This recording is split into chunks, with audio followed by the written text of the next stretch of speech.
భూమిపై జీవరాశులు సుభిక్షంగా మనగలుగుతున్నారంటే అందుకు కారణం సూర్యుడే. ఈ కారణంగానే సూర్యుడిని ప్రత్యక్ష దైవం అంటారు. అంతేకాదు సూర్యుడిని ఆరోగ్య ప్రదాతగా భావించి కొలుస్తారు. హిందూ సాంప్రదాయం ప్రకారం సూర్యారాధనకు ఎంతో విశిష్టత ఉంది.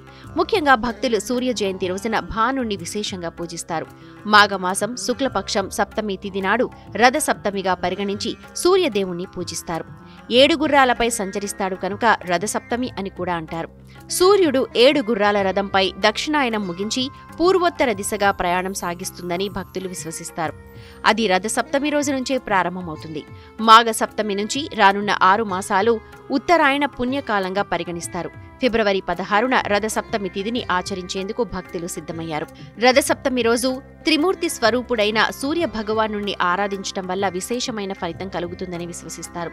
సూర్యోపాసన చేయదలిచిన వాళ్లు షష్ఠి నాడు ఒంటిపూట భోజనం చేయాలి.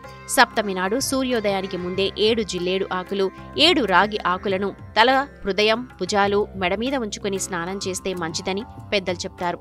సూర్య కిరణాల్లోని నిరోధకతను జిల్లేడు ఆకులు ఆకర్షిస్తాయి. ఆ శక్తిని శిరస్సులోని బ్రహ్మరంధ్రం ద్వారా శరీరంలోకి ప్రసరింపచేసి నాడులను చైతన్యవంతం చేస్తాయని నమ్మకం. సూర్యారాధనలో భాగంగా చిక్కుడుకాయలతో రథం చేసి అందులో సూర్యుణ్ణి ఆవాహనం చేసి షోడశోపచారాల్లో పూజించాలి. పాయసం, పొంగలి చేసి నివేదనగా సమర్పించాలి. పాయసాన్ని చిక్కుడాకుల్లో ఉంచి నివేదించటం ఆచారం. ఈ ప్రసాదాన్ని స్వీకరించటం వల్ల ఆ పత్రంలోని ఔషధ గుణాలు మనకు మేలు చేస్తాయని పెద్దలు సూచిస్తారు.